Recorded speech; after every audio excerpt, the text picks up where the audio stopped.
보도의 진실과 시청자의 진심을 알아봅니다. YTN 뉴스 FM 연일 라디오 YTN. 저는 프로듀서 김양원입니다. 영화 기생충이 미국 아카데미상 4관왕의 영예를 안았죠. 참 간만에 흥이 나는 뉴스, 대한국민으로서 자긍심을 느끼게 하는 뉴스에 즐거운 한 주 보내셨을 것 같습니다. 봉준호 감독의 기생충이 뉴스의 화제로 떠오르면서 갖가지 후속 보도들이 이어지고 있는데요. 하지만 이런 축제의 시간을 즐기시면서 그 이면에 묻혀버린 것들은 없는지 돌아봐야 한다는 의견도 있습니다. 화려함과 성공만을 띄우는 언론 보도, 아직도 열악한 영화와 드라마 촬영 현장에 대한 건데요. 그러고 보니 기생충, 우리 사회 양극화, 빈부격차를 꼬집은 영화 아니었나요? 잠시 후 미디어 비평에서 이 이야기 나눠보겠습니다. 2월 15일 토요일 순서 바로 시작하죠.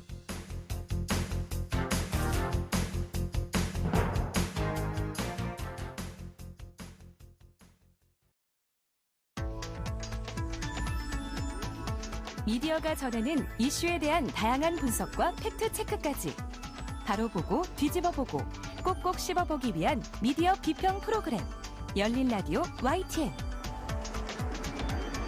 네, 한 주간 뉴스를 꼭꼭 씹어보는 시간 미디어 비평입니다. 오늘은 조수진 국민대 겸임교수 함께합니다. 안녕하세요. 네, 안녕하세요. 네, 지난 한 주 정말 기생충 때문에 참 간만에 네. 네, 기쁜 뉴스들을 많이 봤던 것 같아요. 네, 계속되는 코로나19 소식으로 무거운 마음만 계속되다가 모처럼 단비 같은 소식이었습니다. 네. 근데 이제 오늘은 아카데미 시상식과 관련된 이야기를 몇 가지 해보려고 하는데요. 그 전에 코로나19에 대해 잠시 언급을 좀 하고 가자면, 네. 이번 주도 여전히 코로나19와 관련해서 용어 사용이라든지 계속해서 우한 폐렴을 고집하는 언론사들이 있습니다. 있더라고요. 네. 또 자극적인 표현, 그리고 가짜 뉴스, 불안을 조성하는 등의 문제는 여전했습니다. 정치인들이 SNS를 통해서 불안을 조성하는 일들을 좀 계속하고 있더라고요. 네. 그런 가운데 3차 귀국한 우한 교민이 격리 생활을 시작한 이천에서도 주민들이 환영의 현수막을 붙여서 역시 성숙한 시민의식을 보였습니다. 네. 물론 또 이 관련 기사에 굳이 제목을 이렇게 뽑은 것도 있었습니다. 교민 환영 팻말 붙였지만 점점점 하고 이천 주민들 착잡하다, 소가리 이런 식으로 네. 쓴 것도 있었습니다. 네. 전에도 말씀드렸지만 우리 시민들의 성숙한 어떤 이런 생각들, 의식들에 언론 보도가 아직도 좀 못 따라오는 게 아닌가 이런 생각이 다시 한번 드네요. 네. 네. 이 며칠 전에 17번 환자가 퇴원을 했는데 저희도 잠깐 프로그램에서 다뤘는데 인터뷰 내용이 이랬어요. 막상 내가 신종 코로나19 겪어보니까 그렇게 심각한 병은 아닌 것 같다. 이렇게 인터뷰를 하셨던데 네. 너무 불안해하지 마시고요. 개인 위생 철저히 하시면서 조심하시면 저희 이겨낼 수 있습니다. 네. 자, 오늘은 아카데미 시상식 이야기 한번 해볼까요? 네. 전 세계가 주목했고요. 피디님은 이번에 시상식에서 어떤 부분이 가장 기억에 남으세요? 저는 사실 제가 이제 생방송으로 시상식을 봤어요. 네. 근데 각본상 국제영화상은 사실 받을 거라고 평론가들이 많이 예측을 했었잖아요. 네, 그렇죠. 근데 네. 그 두 개 받을 때까지는 역시 받네. 이렇게 생각했어요. 근데 네. 감독상을 딱 호명되니까 본 감독도 굉장히 의외라는 그쵸. 표정으로 일어났고, 네. 우리도, 감독상을 받네, 라는 생각을 했는데, 네. 근데 작품상까지 받게 되니까, 이거 진짜 실화인가, 이거 진짜 실감 나나, 이런 생각이 들더라고요. 네. 그리고 본 감독이 확실히 그 국제무대에서 네. 국제영화제였는데, 거기서 이렇게 진정성 어린 수상소감을 말씀하셨잖아요. 네, 또 유머도 있고. 네, 그냥 이렇게 외워서 우리가 보통 연예대상이나 연말 시상식에서 봤던 네. 그런 일반 배우들이나 어떤 감독들의 그런 외워서 하는 수상소감이 아니라 정말 여유로우면서도 진정 어린 수상소감이 저는 참 멋졌던 것 같아요. 네, 그렇습니다. 이번에 시상식과 관련해 가장 많이 보도된 내용이 이 부분인 것 같고요. 네. 다른 후보 감독 한 분 한 분 세워주는, 그래서 미국인들도 감동했잖아요. 겸손의 미덕이라고도 네. 많이 칭찬하더군요. 그렇습니다. 네. 그래서 그런 수상 소감이었고요. 늘 시상식 하면 수상 소감이 가장 이슈가 되잖아요. 네. 근데 이번에 이제 본 감독 소감 말고 또 하나 수상 소감과 관련해서 작품상 수상 소감에서 영화 제작자인 곽신혜 대표의 소감에 이은 CJ그룹 이미경 부회장의 소감에 대해서 또 보도가 많았습니다. 네. 이미경 회장이 크레딧에 올라가는 것 자체가 뭐 맞다 맞지 않다 네. 이랬었고요. 동생 이재현 회장을 잠깐 언급했잖아요. 네. 이 부분에 대해서도 보도가 많았습니다. 한겨레가 이미경 CJ 부회장이 왜 거기서 수상 소감을 이라는 제목으로 기사를 썼는데요. 전문가의 말을 빌어서 대기업 그 수직 계열화가 영화 산업의 성장에 밑거름이 된 거는 사실이지만 포스트 봉준호가 될 재능 있는 신인이 나오기 힘든 환경이 된 그러니까 이제 공과를 다 보여주는 그런 장면이었다라고 설명을 했습니다. 네. 영화 평론가들이 이런 지적을 좀 많이 했고요. 이런 지적이 이어지는 가운데 대부분의 언론사들의 보도는 또 이런 제목을 달고 기사를 썼습니다. 동아일보는 기생충 영광 뒤에 뚝심 투자 CJ 남매 라는 제목으로 후원자의 역할을 좀 강조하는 기사를 썼고요.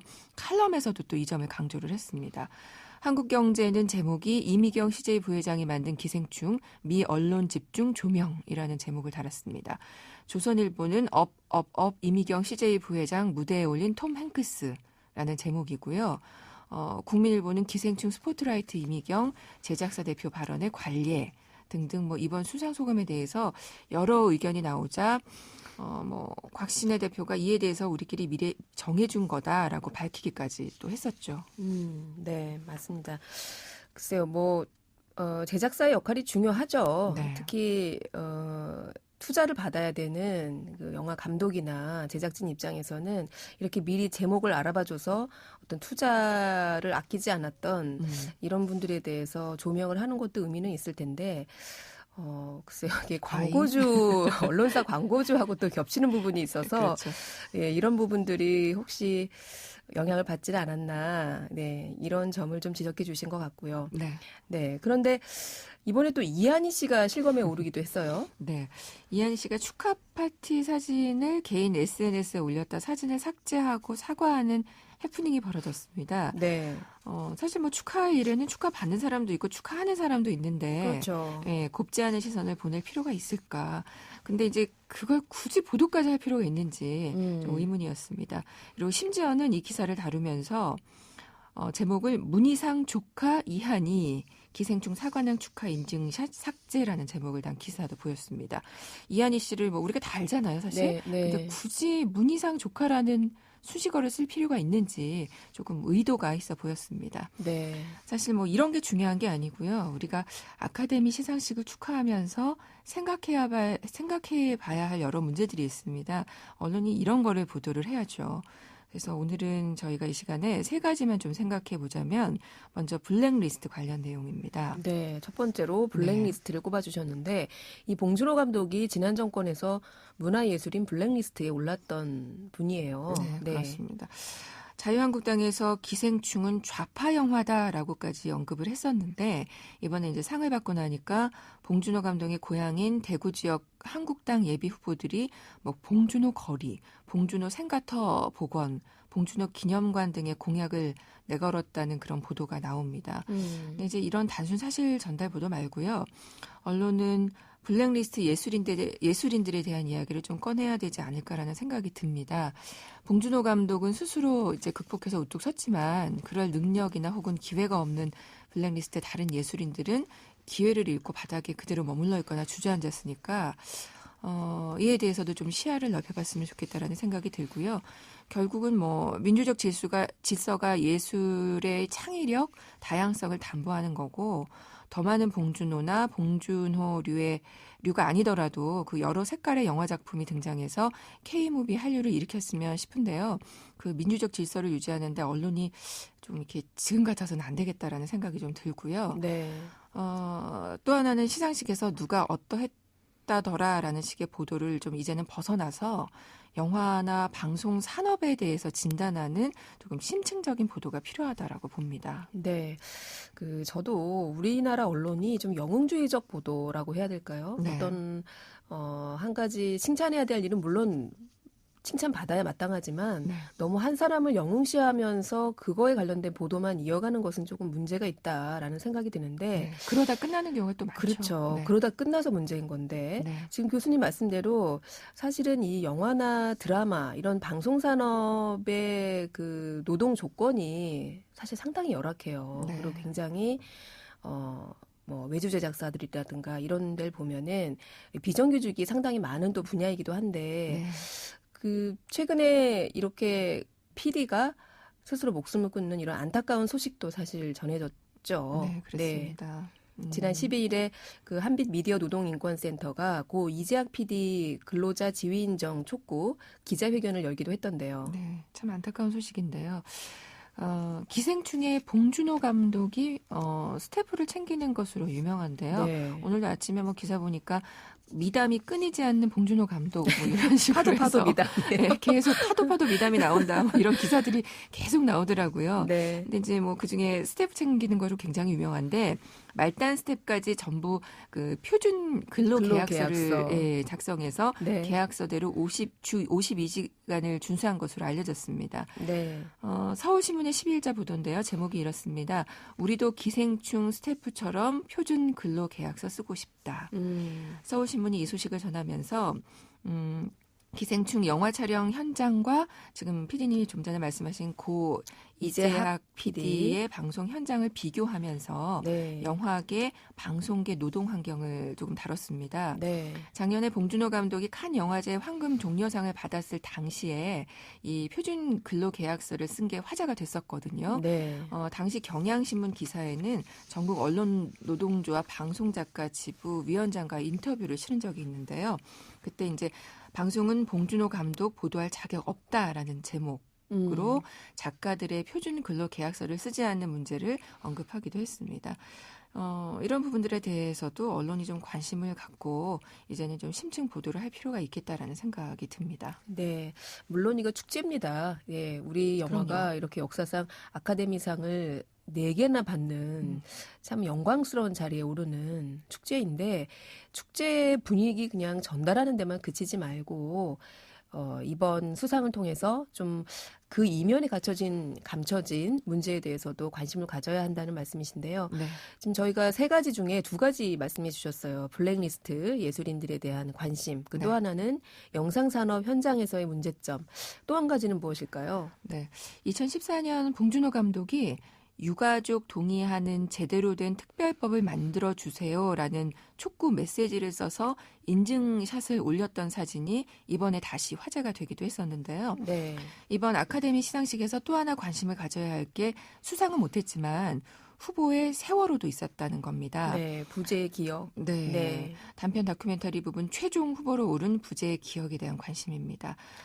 단편 다큐멘터리 부분 최종 후보로 오른 게 이것도 이번이 처음 있는 일이거든요. 그렇죠. 예, 또 이 부분에 5개의 후보가 있었는데 4개가 미국 영화고요. 유일하게 미국 영화가 아닌 것이 우리 그 부재의 기억이었습니다. 네. 이승준 감독과 세월호 희생 학생의 어머니 2분이 함께했는데요. 두 어머니는 학생들의 명찰을 이렇게 목에 걸고 레드카펫을 밟았습니다. 그런데 이제 이 부재의 기억에 대한 보도는 최근 한 달 동안 비카인지 분석을 돌려봤더니 네. 건 한 200여 건의 보도가 나오거든요. 네. 이제 이게 단독으로 부재의 기억을 소개한 게 아니라 아카데미 시상식 기생충 소식을 전하며 뒤에 한 줄 정도 언급된 게 대부분이었고요. 네. 단독으로 보도가 됐었던 건 2월 11일 서울신문, 또 10일 MBC 뉴스, YTN 라디오 뉴스 정면 승부에서 인터뷰를 했었습니다. 네, 뭐 이런 했었어요. 내용들이 있었습니다. 네. 그래요. 이렇게 부재의 기억, 단편 다큐멘터리 최초로 아카데미 최종 후보에 올랐다고 하는데 그 이후에 갔다 오신 그 세월호 희생학생 어머니 인터뷰가 또 언론에 실렸더라고요. 네. 그래서 그래요. 우리 언론이 이렇게 소외된 분들 우리가 너무 축제의 분위기에 들떠서 혹시 돌아보지 못하고 있는 게 없는가 하는 부분들에 대해서도 좀 관심을 가져야겠다 이런 생각이 드네요. 네, 우리가 이제 기생충의 열광에서 나머지 다른 부분 수상에 대해서는 별로 이슈가 되지 않았는데요. 네. 저는 나무주연상을 수상한 호아킨 피닉스의 수상 소감이 굉장히 와닿았습니다. 오늘 이 수상 소감을 전하면서 마무리를 하겠습니다. 영화가 저와 여기 계신 여러분께 선사한 가장 위대한 선물은 목소리를 낼 수 없는 약자의 소리를 우리가 낼 수 있다는 거라고 생각합니다. 너무 멋진 말이죠. 네. 우리 언론이 이렇게 약자의 소리를 낼 수 있는 그런 날들도 좀 기대를 해봅니다. 네. 호아킨 피닉스의 수상 소감이었다는데 사실 목소리를 낼 수 없는 약자의 소리를 대신 전달하는 것. 우리 방송 그리고 언론의 어떤 소명이겠죠. 네.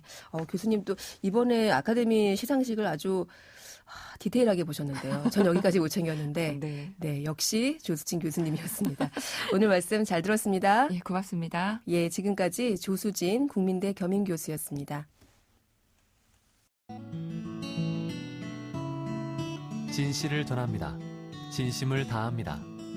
시청자 여러분의 목소리에 귀 기울이는 YTN 뉴스 FM 열린 라디오 YTN 토요일과 일요일 저녁 8시 20분에 방송됩니다. 한 주간 YTN 라디오에서 방송된 프로그램들을 모니터링하고 평가해보는 시간입니다. 오늘은 김덕년 시청자평가원 나오셨습니다. 안녕하세요. 안녕하세요. 네, 이번 주에는 어떤 프로그램 함께 살펴볼까요? 이번에 살펴볼 프로그램은 평일 오후에 방송되는 YTN 라디오 생생경제입니다. 2월 3일부터 7일까지 방송된 내용에 대한 모니터 결과를 바탕으로 이 프로그램을 점검하고자 하는데요. 그중에서도 3일 방송된 조변 보감 코너를 집중적으로 살펴보려 합니다. 네, 2월 첫 주에 방송된 내용을 중심으로 모니터링 하셨는데 조변 보감, 제목부터가 뭔가 좀 특이합니다. 어떤 내용인가요? 조변 보감은 지난해 12월 첫 선을 보인 코너인데요. 네. 한비자 같은 중국 고전을 인용하면서 리더의 역할과 자질 등에 대해 다루는 것이 주요 내용입니다. 3일 방송에서 출연자인 조우성 변호사는 이번에도 한비자를 인용하면서 군주에는 하급, 중급, 상급이 있다고 말했습니다. 하급은 자기 혼자 죽어라고 일하는 군주, 중급은 다른 사람을 하여금 힘을 쓰게 하는 군주, 상급은 다른 사람을 하여금 지혜를 쓰게 하는 군주라는 주장인데요. 바로 뒤이어 남녀 평등 문제와 관련해 그냥 지나치기 어려운 내용의 발언을 이어갔습니다. 남녀 평등, 성평등 관련된 내용들은 요즘 좀 잘못 말하면은 크게 문제가 될 수 있는데 어떤 발언이었나요? 네, 출연자는 남녀 편견은 아닌데 라고 단서를 단 다음 전원 형식을 빌려 이렇게 말합니다. 여성분들이 보면 과장, 차장까지는 일을 잘한다는 거예요. 그러다가 부장 내지는 임원 직전까지 가면 아, 저기 박 부장은 말이야. 과장, 차장일 때는 참 일을 잘했는데 부장이 되니까 좀 퍼포먼스가 떨어지네. 그 얘기를 많이 듣는데 라고 말합니다. 그러면서 그 이유는 다음과 같다고 주장합니다. 과장, 차장은 사실은 나 혼자만의 퍼포먼스가 중요한 거예요. 그런데 부장이 되면 보통 팀을 맡게 되고 여러 팀원들의 능력을 끌어올려서 퍼포먼스를 내야 하는데 나 혼자 일하는데 되게 익숙하다는 거죠. 이어서 이런 주장을 덧붙입니다. 부장이고 팀장이면 타인의 역량을 끌어올려서 매니지먼트를 해야 하는 건데 계속 실무자의 역할밖에 못한다는 거예요. 그 말씀은 그러니까 여성들이 보통 혼자 일하는 거에는 실력을 발휘하지만 이 리더가 되면 다른 사람과의 어떤 조화나 다른 사람의 능력을 이끌어내는데 부족해서 제대로 된 능력을 발휘하기가 어렵다. 이런 얘기인가요?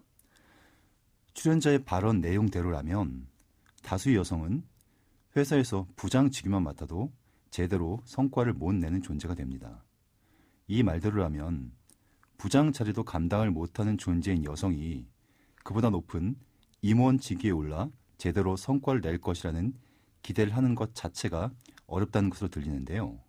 이러한 구도는 출연자가 한비자를 인용해 제시한 군주 유형 가운데 하급, 즉 혼자 죽어라고 일하는 군주에 해당하는 존재로 여성을 부적절하게 자리매김하는 격이라고 볼 수 있습니다. 그러네요. 이 방송을 들으셨던 청취자들 가운데 특히 여성 청취자들이 이런 내용에 공감을 할 수 있었을까 이런 의문이 좀 드는데요. 출연자 발언이 사실과 부합하는 주장인지 따져볼 필요가 있습니다. 네, 좀 따져주십시오. 출연자 말대로 정말 여성이 부장이 되면 성과가 떨어질까요? 여성 팀장은 팀원들이 역량을 끌어올리지 못해 한비자에 나오는 하급 군주처럼 혼자 죽어라고 일하며 실무자 역할밖에 못하고 있을까요? 그렇지 않습니다. 현실은 그와 전혀 다릅니다. 출연자의 이야기가 사실과 부합하는 주장이라고 볼 근거는 없습니다. 논리적으로 타당하다고 볼 수도 없습니다. 출연자의 이야기가 논리적으로 타당하려면 남성과 달리 여성은 조직 운영 능력이 선천적으로 떨어진다. 그러므로 일정한 수준 이상의 직위에 오르면 성과를 못 낼 수밖에 없다라는 명제가 성립해야 하는데 그렇지 않기 때문입니다. 출연자의 해당 발언들은 논리적으로 타당하지 않고 근거도 없는 주장이자 시대착오적이라는 주장이라는 비판에서 자유로울 수 없습니다. 문제는 그것만이 아닙니다. 또 다른 문제를 또 발견하셨나요? 시대착오적인 것을 넘어 위험할 수도 있는 주장이라는 점을 간과할 수 없습니다. 네. 왜곡된 주장을 사실처럼 포장해 여성에 대한 편견을 조장할 뿐만 아니라 부적절한 차별을 정당화한다는 점에서 그러합니다. 그렇지 않아도 유리천장, 즉 여성의 고위직 진출을 가로막는 보이지 않는 장벽이 여전히 견고하다는 지적이 많은 것이 사실입니다. 부당한 성별 임금 격차나 성차별 같은 문제에서 적지 않은 일터가 자유롭지 못한 것 또한 명백한 현실입니다. 네. 출연자는 그러한 현실에 눈 감고 도리어 여성에게 부장직위만 맡아도 제대로 성과를 못 내는 존재, 조직 운영 능력이 떨어지는 존재라는 왜곡된 이미지를 덮어씌워 부당한 차별을 정당화한다는 비판에서 자유로울 수 없습니다. 공중파 방송이 해야 할 역할이 어떤 사람들이 그렇게 말하더라 라고 하면서 편견과 부당한 차별을 부추기는 주장을 사실처럼 포장해 퍼뜨리는 것은 아닐 것입니다. 어떠한 왜곡된 주장에 대해 근거를 제시하고 사실과 다르다는 것을 분명히 밝히고 그 위험성을 지적하는 것을 시청자들은 기대할 것입니다. 출연자뿐만 아니라 시대착오적인 것에 더해 위험할 수도 있는 출연자의 이야기에 고개를 끄덕이며 호응한 제작진 역시 이 문제를 깊이 생각해줬으면 하는 바람입니다. 네. 그런데 생생경제 진행자를 비롯해서 제작진이 모두 여성이에요. 네. 왜 이렇게 방송이 됐을까 싶은데 아마 생방송 중에 나온 출연자의 발언이라 이런 고려들이 제대로 이루어지지 않았던 게 아닌가. 네. 저 스스로 그냥 이런 짐작을 해봅니다. 오늘은 매일 오후 3시죠. 3시에 방송되는 경제 프로그램 생생경제에 대해서 모니터링 의견 들어봤습니다. 오늘 말씀 잘 들었습니다. 감사합니다. 네, 지금까지 김덕련 시청자 평가원이었습니다. 열린 라디오 YTN에서는 시청자 여러분의 목소리를 듣습니다. YTN 뉴스 FM에 대한 다양한 의견과 애정어린 비판을 직접 달려가서 들어보는 열린 마이크. 참여 신청과 의견은 유료 문자 샵 0945, 우물정 0945나 YTN 라디오 프로그램 열린 라디오 YTN 게시판을 통해 남겨주세요. 네, YTN 라디오의 진정한 서포터즈, 애청자 여러분의 목소리를 들어보는 시간이죠. 열린 마이크. 오늘도 김예은 리포터와 함께합니다. 안녕하세요. 네, 안녕하세요. 네, 오늘은 어떤 애청자분을 만나고 오셨습니까? 네, 이번 주에는 제가 3살배기 사랑스러운 두 딸을 둔 딸바보 아빠 40대 배정훈님을 만나 뵙고 왔습니다. 먼저 어떤 분인지 본인 소개부터 들어보시죠. 안녕하세요. 저는 서울 노원구에 살고 있는 올해 40살 배정훈이라고 합니다. 회사에서 11년째 일하고 있는 직장인입니다. 두 아이와 함께 살고 있는데 퇴근하고 나서는 그냥 정신없이 육아를 전담하고 있습니다. 네, 11년차 직장인이자 두 아이의 아빠. 퇴근 후에는 정신없이 육아에. 네, 그러실 때입니다. 네. 현재 정우님은 3살배기 쌍둥이 두 딸을 두고 있어요. 네. 아내분이 집에서 육아에 전념하고 계신데요. 사실 한 명 케어하기도 힘든데 두 힘들어요. 명을 동시에 네, 슈퍼맨이 돼야 돼요. 그렇죠. 네. 그래서 요 근래 회사 일이 끝나면 곧장 집으로 가신다고 합니다. 이렇게 쌍둥이 케어에 적극 돕는 딸바보 아빠였는데요. 또 한 명이 아니라 이 2명의 아이를 키우다 보니까 힘든 점도 많다고 합니다. 어떤 부분인지 이어서 들어보겠습니다. 아무래도 쌍둥이다 보니까 와이프 혼자서는 조금 힘들 상황이 많아서 저도 많이 도움을 주고 있는데 아직 너무 어려서 많이 힘듭니다. 일단 쌍둥이여서 물건을 사도 항상 똑같은 물건으로 2개씩 사야 되고 색깔도 같아야 되고 경제적인 부담이 아무래도 있기는 합니다. 힘든 점도 많지만 그래도 너무 예쁘게 잘 키우고 있습니다. 대체 딸이 몇 살인가요? 3살이요. 아, 3살. 네. 아, 근데 그냥 아까 두 아이 아빠라고 하셨는데 네. 쌍둥이에요. 네, 쌍둥이요. 아, 정말 힘드실 것 같네요. 네. 네, 3살 쌍둥이. 네. 물건을 사도 똑같은 색깔, 네. 똑같은 모양을 네. 사주지 않으면 서로 싸운다고 해요. 그렇더라고요, 아이들이. 네. 네, 그러니까 엄마 아빠는 그냥 2배로 모든 그렇죠. 걸. 네, 네. 경제적으로도 아마 부담이 많이 되실 텐데. 네, 맞습니다. 또 두 아이들이 이제는 말을 떼기 시작해서요. 네. 더욱 시끌벅적한 육아가 시작됐다고 하는데요. 그래도 이렇게 아이들이 육아하는 데 힘들어도 아이들이 재롱을 떨면 또 크게 웃으시면서 행복하게 보내시잖아요. 모든 시름을 잊죠. 네. 그런 맛에 이 두 아이를 열심히 육아하고 계셨습니다. 한편 배정우님은 출퇴근길 저희 YTN 라디오를 즐겨 듣는 저희 방송의 애청자이셨는데요. 이어서 정우님이 YTN 라디오를 듣는 이유 들어보겠습니다. 제가 출퇴근 시간이 1시간 정도 되는데 경기도에서 서울로 출퇴근하고 있는데 항상 YTN 라디오로 뉴스를 많이 접하고 있습니다. 가정을 또 이끌어 가다 보니까 제 관심 분야가 시사나 부동산 분야이기도 하고 그냥 뉴스 하면 YTN이라고 제 머릿속에 박혀 있고 또 대한민국 전문 뉴스 채널이다 보니까 신뢰를 가지고 많이 청취하고 있습니다. 맞습니다. 뉴스하면 YTN. 대한민국 전문 뉴스 채널 YTN. 네. 그래서 그냥 이분도 묻고 따지지도 않고 네. YTN 라디오 뉴스를 열심히 들어주고 계신 것 같네요. 정말 네. 감사합니다. 맞습니다. 그만큼 저희 방송에 대한 신뢰도가 정말 컸고요. 또 무엇보다 프로그램 진행자들에게 애정이 많이 간다고 얘기하셨어요. 청취자들과 소통하는 느낌이 참 좋고 앞으로도 좋은 방송을 기대한다고 칭찬을 덧붙여 주셨습니다. 이어 배정우님은 저희 방송에 바라는 점도 있었는데요. 어떤 부분인지 들어보겠습니다. 두 아이를 키우다 보니까 이제 보육 정책이나 복지 관련해서 많은 필요성을 느끼고 또 정보가 많이 필요한데 YTN에서 이 부분에 대해서 조금 더 자세하게 좀 다뤄주셨으면 하는 바람이 있고 또 정의로운 대한민국을 위해서 YTN에서 공정한 보도를 계속해 주셨으면 좋겠습니다. YTN 라디오 화이팅! 네. 아무래도 아이를 키우시다 보니까 보육 정책에 관심이 많다. 그리고 복지 관련된 내용도 좀 자주 자세하게 접할 수 있었으면 좋겠다라고 말씀하셨고요. 마지막으로 정의로운 대한민국을 위한 공정한 방송을 기대한다. 네. 이렇게 말씀해 주셨는데 무겁습니다. 이 부분에서. 예, 맞습니다. 정말 정의로운 사회를 위해서 공정한 뉴스를 전하는 YTN 라디오 되겠습니다. 배정훈님 올해 40살 되신 두 아이의 아빠라고 하셨는데 올해도 아이들도 건강하고 또 아빠인 배정훈님도 건강 챙기시는 그런 한 해 되시길 바랍니다. 오늘 얘기 잘 들었고요. 김예은 리포터 오늘도 고맙습니다. 네, 감사합니다. 열린 라디오 YTN 2월 15일 토요일 순서는 이제 마칠 시간입니다.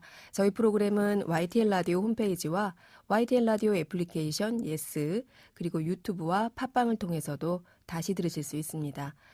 오늘 끝곡으로 Earth, Wind and Fire의 Let's Groove 준비했고요. 저는 일요일인 내일 저녁 8시 20분에 다시 돌아오겠습니다. 지금까지 김양원이었습니다. 고맙습니다.